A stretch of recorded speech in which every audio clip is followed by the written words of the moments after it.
Payg'ambarimiz sollallohu alayhi vasallam aytganlar: "Ishtaqtu li ahbabi." Rasululloh habiblarimni, qalbimga yaqin bo'lgan ummatlarimni ko'rishlikka mushtoq bo'ldim dedilar. Sahobalar: "Avalasna ahbabuk?"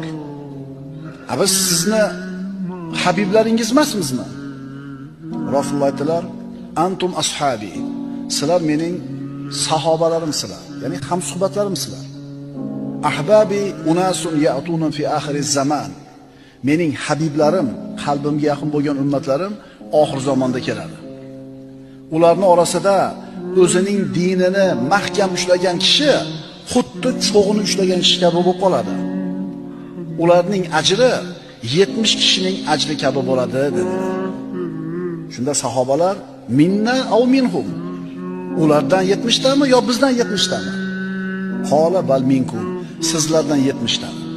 Ya'ni sizlardan 70 deyiladi qilgan ajringlar ularni bittasini qilgan ajri bilan teng bo'lib qoladi.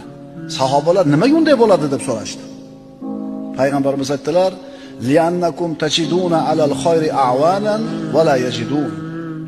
Chunki sizlar yaxshilik ustida yordamchini topasizlar. Ya'ni men sizlarning ichingizda turibman, yaxshi ishlarda yordamchi bo'lib, ularda esa yo'q.